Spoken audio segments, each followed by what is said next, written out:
Hey, Jim, it's going to snow tonight, and I got to get my car in the garage. And it hasn't been in the garage very often this winter because we haven't had much snow up until now. And I tried pulling in, and, I squeezed in just barely to get it so I could open the door and get out of the car. I got so much really good but old used equipment, beekeeping equipment in my garage.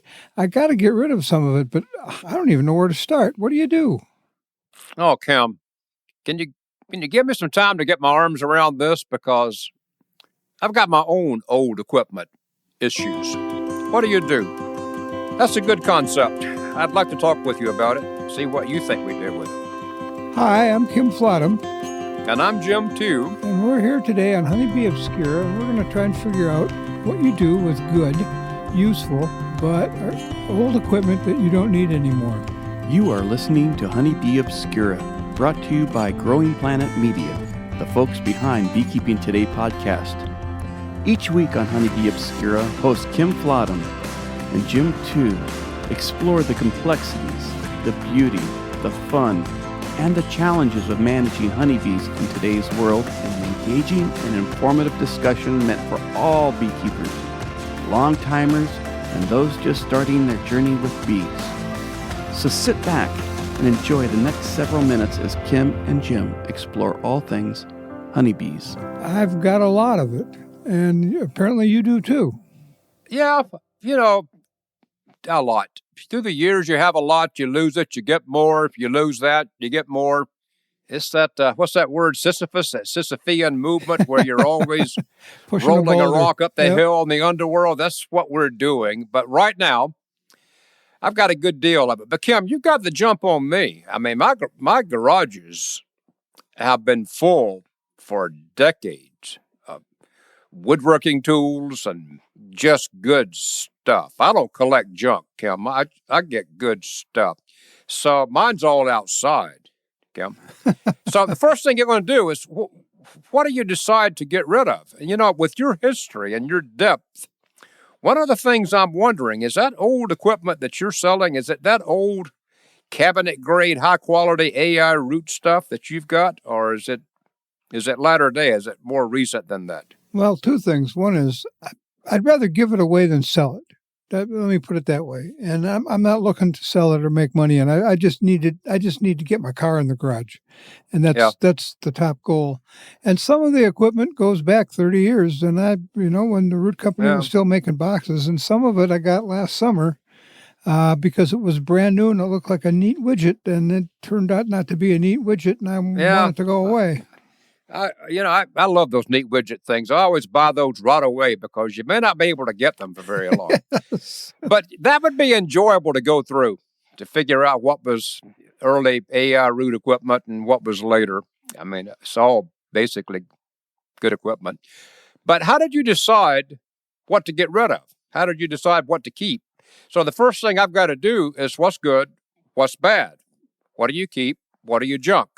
Yeah, well, there's one big division that makes it easy for me. I'm using strictly 8-frame equipment, and I still got some 10-frame equipment sitting in the back there. So that makes it simple. Oh. That's the first thing to go.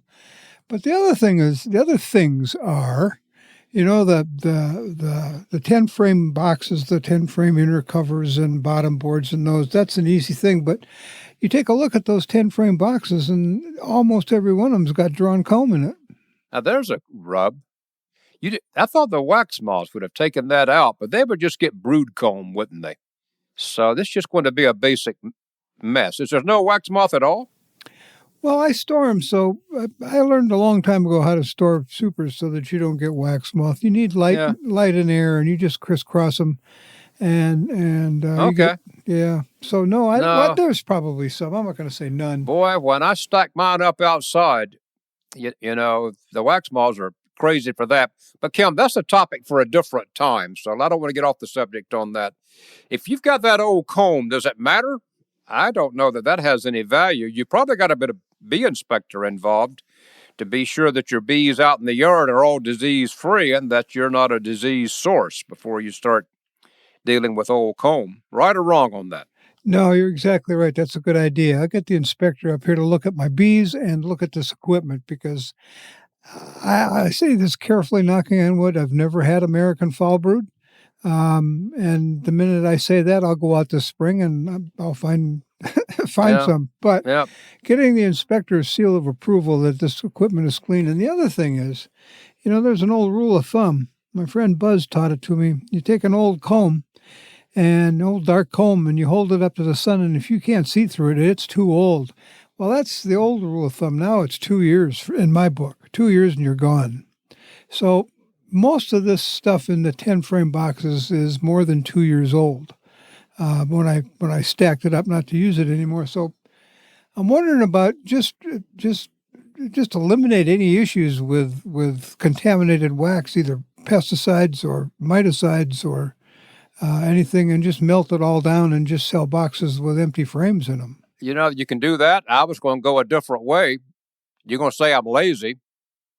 I was going to say, hey, you want a good deal on this box? I'll give it to you, but you got to take these frames with it and let them deal with it. That's a smart move. They can melt it down because there won't be much wax there, or they can burn them, and then they can deal with picking up the nails that are going to be left from the burn pile. So I wasn't trying to be funny there, but I was thinking, if you want a good, nice free box, really solid, good to go, do something with these frames. You can use them or not. Your call. Some people may try to recover those frames. If it had those foundation inserts in them, the more modern frames, there's people who will try to clean that up, recoat that, and reuse those. If it's the old wired stuff or anything else like that, it's really inconvenient to refurbish that. Yeah, and then I got the rest of the stuff. I own 7 smokers. Believe it or not. 6 of them have been used pretty well. One of them's still in the box, brand new. So that one I'll sell. But what's an old smoker worth? The plate on the bottom is flimsy at best, maybe missing. The bellows are cracked on some of them. One of them, the thing that holds the bellows onto the can is loose. It's not off, but it's loose. So those sorts of things. And you mentioned the inspector. As I'm sitting here listening to you, I think probably the first thing I'm going to do is contact my local association and tell them what I got, and if somebody's interested, come and look, set it up, and we'll see what we can do. Kim, as you say you're going to do that, it hurts my heart, because how many times have you and I, 20, 25 years ago, been sitting in bee meetings and had some old guy stand up and say, hey, I've got to downsize. I got to be giving this stuff away and getting rid of stuff. And here we are doing that very thing. So we have come of age. On this smoker business, though, that's an interesting diversion. Number one, if it was a smoker that you used and someone dear to you used it, then retire that. I've got my dad's smoker, for instance. My dad's smoker and my dad's hive tool. And it just sits on a shelf, and it'll sit there till I am no more, and then someone will probably throw it away and use a hive tool to open windows or whatever. Number two, I see those smokers in antique shops all the time for insane amounts of money. Hey, I mean, no beekeeper in their right mind would buy those things, but a bee smoker can be like a woodworking plane. Some people really think that they've got something there when they take home an old stinking smoker. Yeah, stinking, that's the part. It may have an alternative use in a different world, the antique world, even though it's no more antique than you and I are. Still, may have a use there. Yeah. And then finally, if it's new, sell it. And if it's just too old and the bellows are shot, throw it away. Well, there aren't 1,000 beekeepers in my local group here, so I probably might expand my search a little bit and talk to a couple of local county groups next to me. Get maybe a few more people involved. Yeah. And probably I'm thinking out loud here. Probably what I'm going to do is I'm going to make a list. And see if I can get that into some news, free for the taking, give me a call, sort of thing, and have people come and look at it. But I got to have that inspector's seal on it. That's at the top of the list. I got to get an inspector here to confirm to the world that my stuff is clean. Kim, let's take a short break while you make that list, and we'll hear from the people who help pay the bills here. Better Bee is pleased to sponsor today's episode of Honeybee Obscura podcast. For over 40 years, Better Bee has supplied beekeepers across the country with the tools, equipment, and knowledge needed to succeed. Because many Better Bee employees are beekeepers themselves, they understand your needs and challenges and are better prepared to answer your beekeeping questions. From their colorful catalog to their support of beekeeper educational activities, including this podcast, Better Bee truly lives up to their tagline of beekeepers serving beekeepers. See for yourself at betterbee.com. Well, I don't know what else to say about the equipment thing. You could repair it. You could use it again if it's equipment that could be used. So some's to be given away, some's to be burned. Repairing is, you've said time and time again, what's your time worth? Yep. If you start repairing an old box or an old telescoping cover, it really should be because at that moment you really don't have anything else to do. Yeah. Because, once you get it repaired, then you've just got a repaired box. And years gone by, it happened all the time. People kept things, people repaired things, people used things. I've got a sign above my desk here that says anything can be fixed. Well, those days are gone. Most things now cannot be fixed. They weren't designed to be fixed.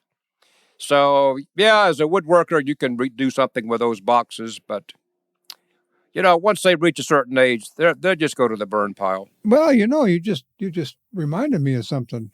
Good idea. The boxes that need repair, if they don't need too much repair, I've already got 2 stacks of 3 medium boxes out in my yard full of potting mix, and I got flowers growing in them. Yeah. Make a nice big pot, and it works well. I can do that with, I think about it, I could do with all of them, as a matter of fact. But I still got the covers and the undercovers and the bottom boards and all the rest of the things out there. That's like that smoker, isn't it?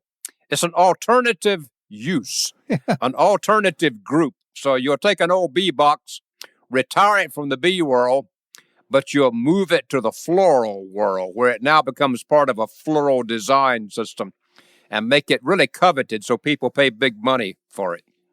I take a saber saw with a metal cutting blade on it and saw the box down, make a simple stool out of it, just a small table, small step stool, whatever, and then put a flower pot on that.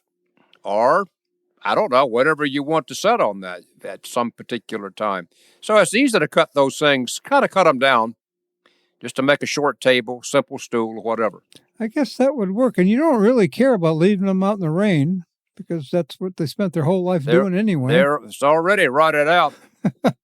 So, well, I'm going to start on this garage thing this weekend. And first thing to go is the 10-frame equipment. And, next to go is the equipment that I'm not using anymore that I got 5 of instead of 2. And I guess we'll take it from there. And well, you got the jump on me. Mine's all outside. Oh, It's all covered in snow and mud. I'm going to leave mine right where it is for the time being, but I'll get to it in a couple of months. But I'm going to cheer you on right now. You go ahead and clean up, move out, give away. I'm gonna. Okay. Make someone's day. You can fill their garage with old equipment. There's a thought. That's maybe the way to promote this. You got an empty garage? I got ways to fill it for you. Come on down. Well, that gets me started, Jim. I think I'm going to start and not do this quite as fast as I thought and still try to dance around it in the garage. But I got a plan now. I think I got a way to go and where to get rid of it. First calls the inspector, second calls my local association. And if I got anything left after that, I'll call you. Well, call me. But I have no storage room. But I'll put it outside with my other equipment stacked neatly in my bee yard. Okay. All right. That's it. Hey, everybody, thanks for listening. You got old equipment you want to get rid of, contact Kim. Each one has some storage space coming up. All right, Jim. I'll talk to you later. Bye-bye.